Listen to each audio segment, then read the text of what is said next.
할렐루야.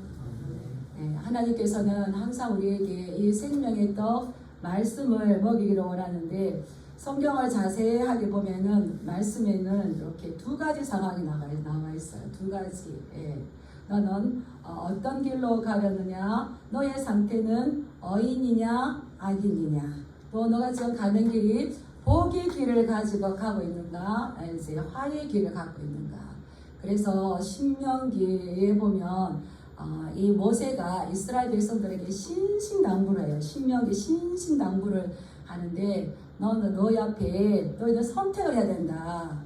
선택을 해야 된다. 오늘 아침에도 내가 일어났어요. 일어났는데 어디로 갈까? 선택하셨잖아요. 선택하셨고 예배드리러 왔던 것처럼 모세가 그랬어요. 내가 너희 앞에 생명과 복과 사망과 저주를 두었는데 너희는 살기 위해서 생명을 선택해라. 우리가 이제 선택하는 이것이 어느 길로 가는지를 분별하지 못하면은 선택의 안목이 이제 바르지 못하는 거죠.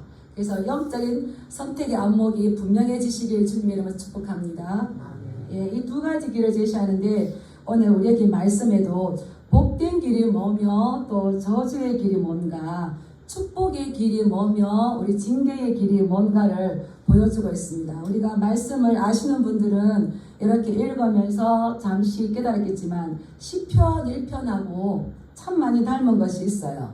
그래서 5절부터 6절까지는 하나님께서 저주하는 자의 삶이 어떤 건지를 이렇게 보여준다면 7절과 8절은 하나님께서 축복하는 자를 어떻게 축복해 주시는지를 볼 수가 있는 겁니다. 잠시 예레미야 선지자가 이 글을 쓰게 된 배경은 이제 좀 설명할 필요가 있는데요. 예레미야는 선지자였습니다. 선지자는 하나님의 말씀을 받아서 하나님의 백성들에게 하나님의 말씀을 전해주는 전달자입니다. 그래서 선지자가 중요한 것이 아니라 이것이 하나님의 말씀이기 때문에 백성들은 저 사람이 말을 하네 라고 하지 아니하고 하나님의 말씀으로 들어야 될 책임이 있는 거죠.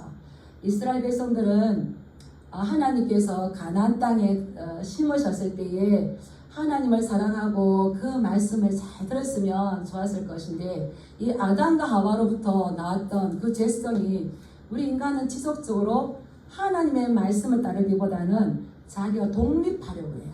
그 독립하려는 게 하나님으로부터 독립하려고 이러는 겁니다. 그래서 가나안 땅에다가 하나님께서 그 젖과 꿀이 흐르는 땅에 데려다 놓으시고 너와 나는 너희 하나님이 되고 너는 나의 백성이다. 이렇게 이제 하나님의 나라로 세우기를 원하는데 이스라엘 백성들은 열심히 예배를 드렸어요.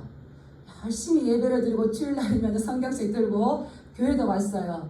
그런데 두 마음을 품었던 거예요. 두 마음을. 하나님도 섬기고 또 풍요의 신을 섬기고 이렇게 했던 거죠. 하나님께서 계속 선지자를 통하여서 하셨던 말씀은 돌아오라 돌아오라. 왜냐하면 이스라엘 백성과 하나님은 한번 따라해 보실까요? 언약 관계이다. 언약적 관계이다. 예, 그냥이 아니라 네가 내 말을 잘 들을래? 나도 그러면 너의 모든 필요를 채워줄 거다. 이렇게 언약 서로 약속의 관계였어요. 그런데 이스라엘 백성들이 다른 신을 막 섬겼을 때에 그 나라를 하나님께서 이제 징계를 하시죠. 징계를 하셔서 저 멀리 있는 나라들도 이스라엘을 쳐들어옵니다. 이스라엘 쳐들어와서 이 전쟁을 통하여 심판하실 때에 이스라엘 백성들은 어떻게 해야 될까요? 선지자가 돌아오라. 너희는 너희의 생각을 버리고 너희의 악한 마음을 버리고 돌아오라 이랬으면 우리를 가나안 땅에 보내셨는 젖과 꿀이 흐르는 그 땅으로 보내주신 하나님을 우리가 믿었구나. 하나님 앞에 돌아가야지. 슈브 회개해야지. 이런 마음이 있어야 될 건데 이스라엘 백성들은 그러지 않았어요. 예레미야 선지자가 눈물을 흘리면서도 하나님께로 돌아오라고 하나님께로 돌아오라 했을 때에 이스라엘 백성들은 하나님보다 실제적인 도움이 더 필요했어요. 저 밑에 보니까 어느 나라가 있는 겁니까? 우리나라 미국 있죠. 그런 것처럼 이스라엘의 저 밑에 보니까 애굽이 있는 거예요. 그래서 돌아오라 너는 내게로 돌아오라. 다시 우리가 예배자로 올바르게 서자라고 하는데, 무슨 말씀? 저 밑에 아주 튼튼한 특별 병거를 가지고 있는 준마가 있는 마을이 있는 그 애굽이 있는데, 우리는 애굽과 정치적인 우호 관계를 맺어서 애굽의 도움을 받을 것이다. 그러고 있는 거예요. 그러니까 다시 예레미야 선지자를 통하여서 너희가 어떤 길을 선택하려느냐 우리에게 말씀을 주시는데, 우리 또한 이 말씀을 두고 우리의 영적인 상태를 점검해 봐야 될 필요가 있는 줄 믿습니다. 그리고 우리 5절 같이 한번 읽어보겠습니다. 시작. 여호와께서 이와 같이 말씀하시니라. 무릇 사람을 믿으며 육신으로 그의 힘을 삼고 마음이 여호와에게서 떠난 그 사람은 저주를 받을 것이라. 그냥 하나님께서 하시는 말씀이 아니라 이스라엘과 하나님은 어떤 관계라고요? 언약, 약속, 서로 계약한 관계입니다. 이 계약을 지키지 않았을 때 하나님께서는 너희는 저주를 받을 것이라. 우리 한글 성경 개역 개정이라고 그러거든요. 여기에는 여호와에게서 그 마음이 떠난 사람은 저주를 받을 것이라 맨 뒤에 나왔지만, 원문 성경에는 그 사람은 저주를 받을 것이라 이렇게 나오는 겁니다.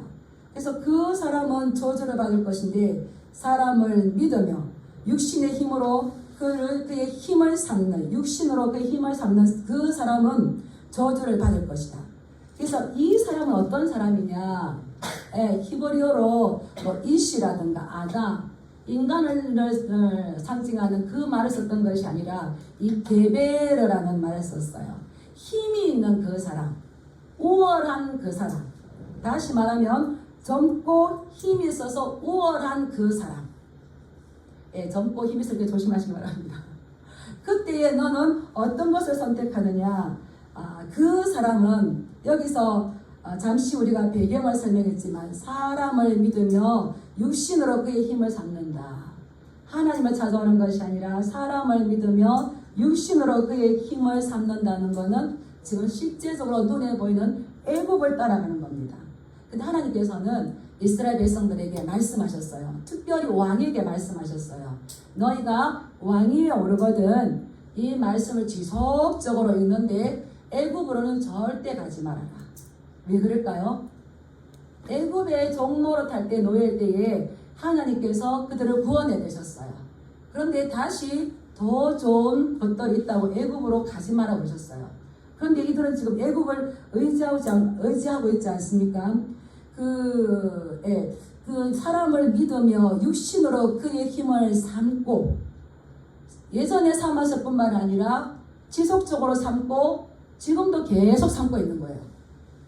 하나님께서 한 번 말씀하시고 두 번 말씀하셨는데, 그들은 이것을 수정하는 것이 아니라 예전에도 이 마음이 있었고 지금도 계속적으로 하나님보다는 더 힘이 있는 애굽을 바라보는 이 죄를 지금 짓고 있다는 겁니다. 그런데 하나님께서는 그런 사람은 지금 힘이 있는 것 같고 우월한 것 같고 강한 것 같지만 결국은 어떤 사람이 될 거라고요? 저주를 받을 거라죠. 근데 이렇게 말씀해 보니까 왜 이 사람들이 하나님 의지하기보다는 성경에는 그랬어요. 사람은 흔들리는 울타리와 같아요. 처음 봤을 때는 저도 가끔 내 주먹을 믿어라 그랬어요. 내 주먹을 믿어라 이랬는데 70, 80 돼가지고 내 주먹을 믿어라 그 말이 나올까요? 안 나옵니다. 그런데 그 사람을 믿고 육신의 힘을 믿는 그 사람은 왜 그러냐면, 따라보겠습니다. 마음이 하나님에게서 떠났다. 이게 문제인 거죠. 그가 애굽이 더 힘이 있어서도 아니고 하나님이 힘이 없어서도 아니고 마음이 떠났다는 거예요. 그래서 이 마음이라는 건 어떤 거냐? 사람이 움직이고 행동하게 하는 그 본질인 겁니다. 그래서 이 마음에는 사람의 의지가 담겨 있어요. 나는 오늘 교회에 예배하러 갈 것이다. 자기의 의지, 그 결단이 있기 때문에 여기 왔지 않겠습니까? 그래서 하나님께서 맨 처음 사람을 만드셨을 때에 하나님의 형상으로 만드시고 하나님의 성품을 넣어줬기 때문에 하나님과의 관계가 굉장히 좋았어요. 그랬는데 이 죄로 인하여서 죄가 들어옴으로 인하여서 굉장히 혼란스러워졌죠. 혼란하고 혼미해졌어요. 그러니까 생각이 어떻게 되는 겁니까? 생각도 허탄하게 됐어요. 그래서 그가 육신으로 그의 힘을 삼고, 이것은 무슨 말이냐면 하나님이 어떤 분인지 정확하게 알아요. 하나님 어떤 분인지 정확하게 알고 내가 육신의 사람으로 힘을 삼으면 어떠한 일이 있어질 거라는 것도 알아요. 아는데 이들은 그것을 삼고 앞으로 살을 것이, 그것은 고의적으로 의도적으로 하나님으로부터 떠나가는 거죠. 선택을 그렇게 했다는 겁니다. 근데 이러한 사람은 저주를 받을 것인데 그 결과가 있는 거죠. 우리 6절 말씀 한번 읽어볼까요? 시작. 그는 사막의 떨기나무 같아서 좋은 일이 오는 것을 보지 못하고 광야 간조한 곳 건건한 땅 사람이 살지 않는 땅에 살리라. 예. 그는 사막의 떨기나무 같아서 결국은 광야에 홀로 외롭게 선 인생처럼 그가 마감을 한다는 거죠. 광야, 이 사막에서 지금 뿌리가 올라왔어요. 이 떨기나무예요. 근데 사막에서 그가 좋은 일을 보지 못하고 그 뜨거운 태양 아래에서 얼마나 힘들겠습니까? 이 사막과 같은 인생에서 좋은 건 뭘까요? 비가 오는 것. 사막에서 비는 생명입니다. 근데 그것을 보지 못하고 간소하고 건건한 땅. 건건한 땅은 너무 많이 햇볕에 쪄다 보니까 그 땅이 소금으로 돼 있대요. 염분으로 찼대요. 그 땅에 무슨 뭐가 자라날 수가 있겠습니까? 그러니까 그 좋은 일이 오지만 좋은 일이 비껴간다는 거예요. 그래서 결국은 이 생명이 회복되지 못하고 비가 피해 가버림으로 인해서 말라서 아무 쓸모없이 버려진 인생이 된다는 거죠. 이것이 앞으로 남유다가 당할, 이스라엘이 당할 심판인 겁니다. 우리가 어렵고 힘든 일이 있을 때에 우리는 어디로 돌아가야 되겠습니까? 밤마다 문 열어놓고 마음 졸이시는 그 아버지에게로 돌아와야 돼요. 집 나간 둘째 아들이 가서 부모의 모든 그 자기에게 돌아올 분깃을 가지고 멀리 갔어요. 멀리 갔는데 1년, 2년 살다 보니까 남은 게 없어요. 어떻게 합니까? 생각하는 거예요.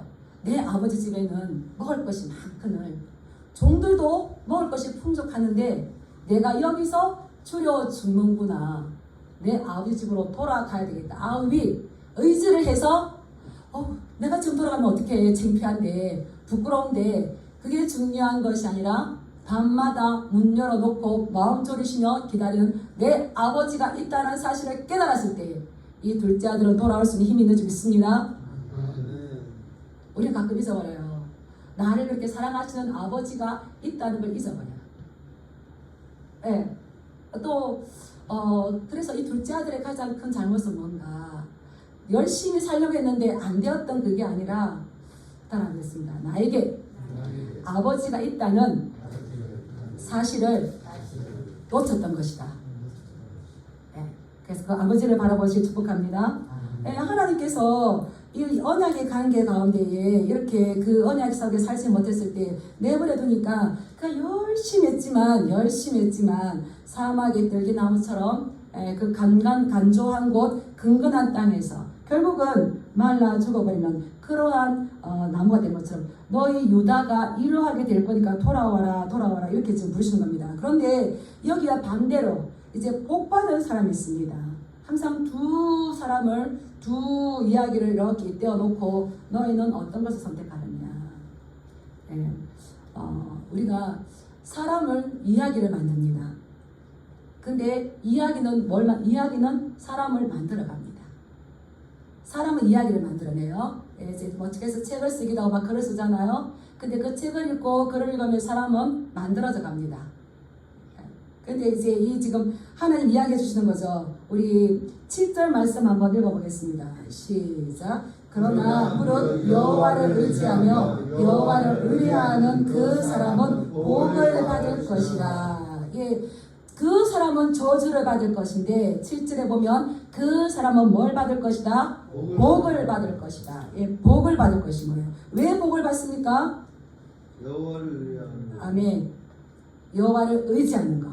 예, 하나님을 의지하고 하나님을 의뢰하는 것. 하나님으로 자기 힘을 삼는 사람에게는 하나님께서 복을 주신다는 거예요.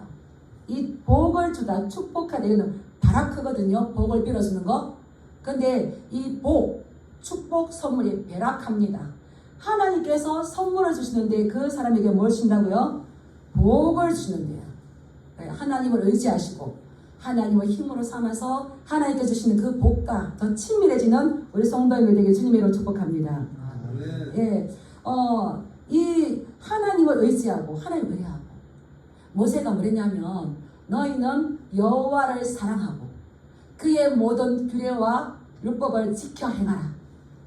그렇다면 하나님을 의지하고 여호와를 의뢰한다는 건 다르게 말하면 우리가 이 사람들은 하나님을 어떻게 하는 걸까요? 사랑하는 거. 예. 그 마음이 하나님에서 떠난 사람은 나는 교회 가요. 나는 성전에 예배 드려요. 해도 사실 그 마음속에 사랑이 없다는 겁니다. 예, 여기서 이제 그들은 이 하나님을 사랑하기 때문에 하나님을 의지하고 하나님을 의뢰하는 이러한 사람을 살았는데 이 사람들 눈에는 그 밑에 짱짱하게 버티고 있는 애굽의 그 특별한 그런 준마가 안 보였을까요? 보였습니다. 더 좋은 환경이 안 보였을까요? 보였습니다. 그러나 하나님과 나와 관계는 언약 관계임을 알고 나는 하나님만 바라보기로 결단했다. 이렇게 되는 거죠. 그래서 그들의 조상이었던 다윗은 사울에 의해서 굉장히 목숨이 위태로워 있었어요. 그래서 그는 사울의 손에 언제 죽을지 몰랐지만 그는 항상 뭐라고 했냐면 나의 힘이 되신 여호와여, 내가 주님을 사랑합니다. 여기서 떠나지 않았다는 거예요. 그래서 시편 20편에 보면 다윗이 지은 시가 있습니다. 어떤 사람은 병거, 어떤 사람은 말을 의지하나 우리는 여호와 우리 하나님의 이름을 자랑하리로다. 하나님의 이름을 의지하시고 하나님의 이름을 자랑하시기 바랍니다. 아멘. 예, 그럴 때에 하나님은 이 다윗이 전쟁에 나갈 때에 전쟁에 능하신 분이 되어서 만군의 여호와예요. 만군의. 예, 많은 군사들을 하나님께서 그 군사가 되어주시는 거예요. 그래서 이스라엘 백성들이 나가 싸울 때에 하나님께서 싸우셨어요. 이 언약 관계를 철저하게 믿으면서 다른 사람은 병거, 어떤 사람은 말을 의지하는 세상의 힘을 의지하지만 우리가 자랑하는 것은 여호와여 구원하소서, 여호와여 우리에게 응답하소서라고 기도하며 하나님의 이름을 의지하고 하나님의 이름을 자랑할 때에 이 다윗이 그랬어요. 그는 비틀거리며 엎드려지나 우리는 일어나 바로 서는 거다. 그들은 짱짱하게 나가다가 비틀했을 때에 하나님께서 저주했을 때 푹 넘어지지만 하나님의 백성들은 비틀거리는 것 같지만 하나님께서 잡아주기 때문에 일어나 바로 서는 거죠. 어린아이가 부모와 함께 길을 갈 때 당당한 이유가 뭡니까? 그 손을 누가 잡고 있는 겁니까?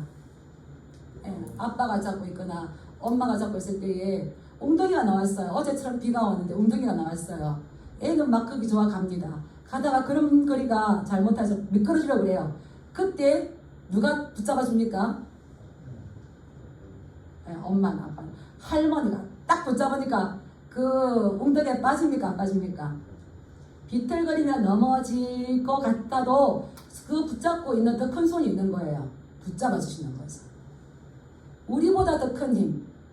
저주받을 사람은 하나님의 도움이 필요 없어요 라고 해서 하나님께서 도와주지 않으니까 저주를 받을 수밖에 없지만 하나님을 이름을 자랑하고 하나님께 구하는 이들에게는 하나님께서 붙잡아 주시는 거죠. 그렇기 때문에 비틀거리며 넘어지는 것 같다가도 일어나 바로 섭니다. 이런 것을 삶들 가운데 경험하시길 주님의 이름으로 축복합니다. 네. 이 언약을 생각하셔야 돼요. 이스라엘 백성들은 그 사람은 복을 줄 건데 왜 하나님께서 복을 주시냐? 언약이라는 걸 생각하셔야 돼요. 한 남자와 한 여자가 결혼하여서 부부가 됐습니다. 부부가 된 것을 했을 때 그걸 이제 그 주례사 앞에서 언약을 하죠. 그게 뭡니까? 결혼 언약, 결혼 서약인 거예요. 그러면은 이제 남편이 있어요. 어머 나는 그냥 좋아서 장가 갔는데 가 아니라 남편의 의무를 다해야 되는 겁니다. 남편의 의무는 뭡니까? 아내의 모든 필요한 것들을 다 채워줘야 돼요. 남자분들 힘내시기 바랍니다.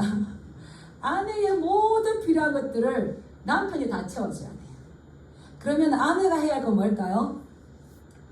어떤 거든 남편이 채워주는 그걸로 만족해야 돼요. 그래야 그 결혼 서약이 파기가 안 되고 계속 유지해 나가는 거죠. 그래서 남편이 해야 할 의무, 아내가 해야 할 거. 아내는 그 신랑이 주는 것만 가지고 만족해야 되는 것처럼 이스라엘 백성도 이건 거죠. 그래서 하나님과 이스라엘 백성들이 언약적인 관계라는 것은 하나님께서는 이스라엘에 필요한 모든 것들을 다 채워줄 수 있는 분이셔야 되는 겁니다. 하나님께서 아담과 하와에게 창세의 언약을 하면서 아담과 하와에게 모든 필요한 것들을 다 주시고 아름다운 에덴 동산을 주셨어요. 그렇다면 아담과 하와가 해야 할 건 뭡니까? 먹으면 정령 죽으리라 했던 그 나무 열매를 먹지 않고 하나님의 말씀에 순종하고 하나님께서 주신 것들을 만족해야 할 의무가 있었어요. 그런데 아담과 하와는 그게 만족하지 못했습니다. 하나님의 말씀을 거역했는데 결국은 그것이 어떤 결과를 가져온 겁니까? 언약이 파기된 거예요. 결국 사단에게 순종하게 돼서 죄의 종로가 되는 거죠. 지속적으로 그 이후에 하나님께서는 이스라엘 백성들에게 파기되고 깨진 이스라엘 백성들에게 다시 언약. 너는 나의 하나님 되고 나는 너의 백성이 되고 나는 너의 아버지가 되고 너는 나의 아들이 되고 호세아는 뭐라 그럽니까? 나는 너의 남편이 되고 너는 나의 아내가 된다. 지속적으로 언약적인 관계를 맺는데 이스라엘 백성들은 거기에 순종하지가 않았어요. 근데 우리의 조상들을 부르실 때에 하나님께서는 무엇을 가지고 부르셨는지 조상들의 그 역사를 알아야 되는데 그걸 몰랐어요. 하나님께서 그들의 조상 아브라함을 불렀습니다. 아브라함 부를 때에 뭐라고 했습니까? 너는 너의 고향 친척과 아버지의 집을 떠나 내가 너에게 보여줄 땅으로 가라. 내가 너로 큰 민족을 이룰 것이다. 아브라함 가지고 큰 민족을 이룰 수가 있습니까? 내가 너로 한다는 건 너의 씨로 너의 자손으로 큰 민족을 이룰 것이다. 그렇다면 아브라함만 이 약속을 한 것이 아니라 아브라함 후대의 날 자손들도 이 언약을 같이 지켜야 됐습니다. 이스라엘 백성들은 아브라함을 손에 믿습니다. 예, 그런데 지금 이 현 시점에서 그 언약을 지키지 않았다는 겁니다. 그래서 하나님께서 주신 그 언약의 말씀을 듣지 않고 파기했지만 그런 사람들이 너무나 많지만 거기에서 내가 바라보아야 될 것이 무엇인지 그것을 정확하게 바라보는 그 사람, 다시 말하면 여호와를 사랑하고 여호와를 의지하고 여호와로 그의 힘을 삼는 그 사람에게는 하나님께서 특별한 선물을 주는데 뭘 주신다고요? 복을 주십니다. 영생의 생명의 복을 주시는 거죠. 예, 어떤 복인지 우리 8절 말씀 한번 읽어보겠습니다. 시작.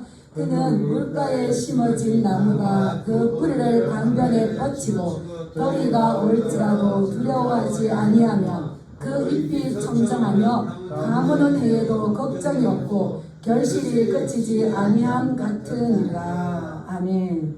예, 그가 물가에 심겨진 나무가 된다고 그러셨어요. 물가에 심겨진 나무, 시냇가에 심은 나무. 이게 심다라는 거는 옮겨와 심다라는 거예요. 옮겨와 심다. 여기 물가 시편 1편에 보면 그는 시냇가에 심은 나무 나오는데 우리 문산천 이런 것처럼 이거는 이제 자연적으로 오랜 세월 가운데서 만들어진 천인 거죠. 근데 그런 천이 아니라 여기 시편 1편의 시냇가 또 여기 7절의 물가 이거는 사람이 인위적으로 만든 거예요. 사람이 인위적으로 이 냇가를 만들고 또 땅을 파서 어떤 운반이나 이런 그 물을 사용하기 위해서 땅을 파서 만든 운하예요. 이거를 거기에다가 이 나무를 갖다 심은 겁니다. 그래서 인공적으로 이 수로를 파서 거기다가 나무를 심었는데 여기에 나오는 물가에 심어진 나무, 하나님께서 사막의 떨기나무와 같은 이것을 메말라 죽지 않도록 하나님께서 친히 냇가를 만들어서 거기에 이 나무들을 갖다가 심었습니다. 그리고 물은 지속적으로 샘이 흐를 수 있도록 누가 그 물을 공급하겠습니까? 하나님이 공급하는 거예요. 비 오지 않아도 지속적으로 이 생명수를 공급하시는 분이 누구십니까? 하나님이신 거예요. 우리 성도님들은 하나님께서 진양교회라는 이 시내를 만드셔서 여기에 갖다 심으신 줄 믿습니다. 아멘. 우리 여호와의 성전에 심겨진 나무임이 이렇게 하잖아요.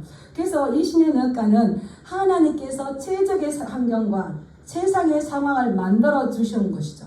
우리의 형편과 우리의 처지를 잘 알기 때문에 우리를 이 열매 맺을 수 있는 특별한 환경으로 만들어 주셔서 어려움이 오고 힘들 때에 더 하나님을 찾을 수 있도록 기도할 수 있도록 환경을 주시고, 그럴 때 하나님께서는 계속해서 끊임없이 메마르지 않는 이 물을 공급해 주시는, 그것이 물가에 심겨진 나무.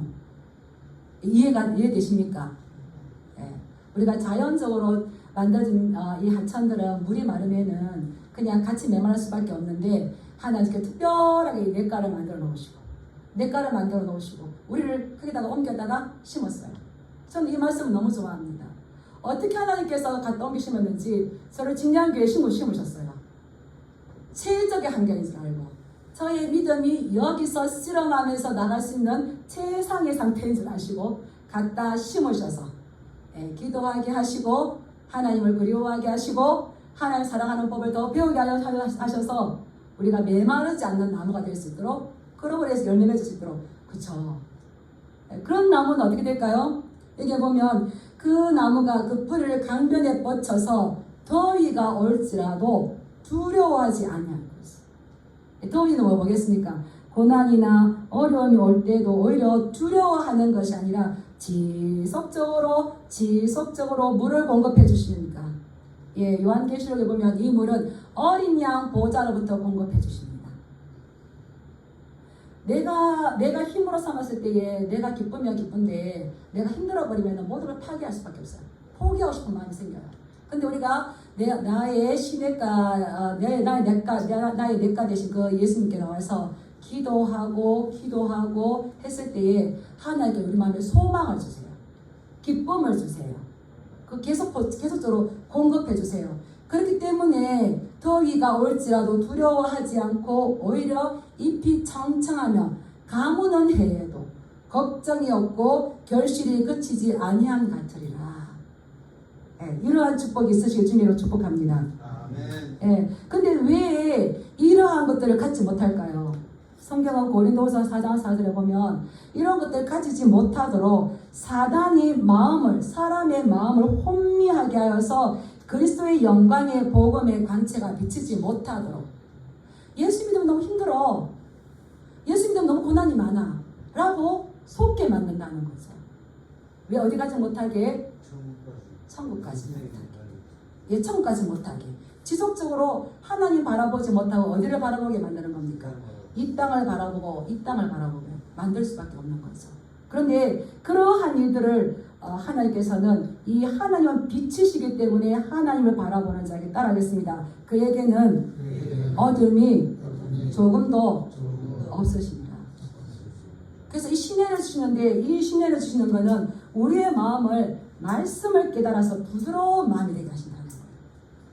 반항적이고 완고한 마음들을 에스겔 36장의 말씀 보면은 내가 너의 영 속에 새 마음을 두어서 굳은 마음을 제거하고 부드러운 마음을 줄 것이고. 그래서 우리가 냇가 대신 우리의 시냇가 대신 그 예수님께 왔을 때에 그분 붙잡고 기도할 때에 우리의 굳은 마음, 우리의 딱딱한 마음은 하나님께로부터 오는 그 생명수를 공급받기 때문에 부드러운 마음이 되고 연한 마음이 되고 새 마음이 될 수가 있는 거죠. 그래서 나는 지금 어디에 뿌리를 내리고 있는가? 하나님의 말씀 가운데에 그 은혜 가운데에 우리의 믿음의 뿌리를 잘 내리시길 주님으로 축복합니다. 아멘. 시편 73편 71편 14절에 보면 다윗이 굉장히 어려울 때 지었는가 봐요. 71편 14절에 보면 다윗이 뭐라고 했냐면 나는 항상 소망을 품고 주를 똑똑 찬송하리다. 근데 71편 18절에 보면 하나님이여 내가 늙어 백발이 될 때에도 나를 버리지 마시며 내가 주의 힘을 후대에 전하고 주의 능력을 장래의 모든 사람에게 전하기까지 나를 버리지 마소서. 예, 좋은 시절이 지나가고 찬란했던 시절이 지나가고 나면 우리는 세잔한 것 같은데 이 다윗은 우리에게 생명수를 공급하신 그 하나님 향해서 나는 지속적으로 소망을 품고 주를 더욱더 찬송할 것이고 그걸 먼저 하나님께 구하죠. 하나님 내가 늙어서 백발이 된다 할지라도 세상 사람들은 나를 외면한다 할지라도 하나님은 나를 버리지 말아주시기 바랍니다. 그래서 제가 주님을 장래의 모든 사람들에게 전할 수 있도록 나에게 힘을 주시고 나와 함께 해주시옵소서. 그럴 때에 우리가 지금 이 다윗 이스라엘이 가장 기다리는 선군 다윗 그 왕으로도 지금도 이스라엘에 이런 다윗이 나왔으면 좋겠다. 얼마나 많이 존경을 받고 있습니까? 그래서 우리는 내가 어디다가 나의 믿음의 뿌리를 있는지 사람을 의지하며 사람의 그 힘을 나의 힘으로 삼는 그것이 아니라 우리의 힘을 하나님을 의뢰하고 하나님을 의지함을 통해서 하나님께서 은밀하게 주시는 그 복, 은밀하게 주시는 그 사랑, 은밀하게 주시는 그 은혜를 이 무더위 가운데서도 십자가 그늘 아래서 충분하게 누리시는 저와 여러분 되길 주님의 이름으로 축복합니다. 아멘. 예, 기도하겠습니다.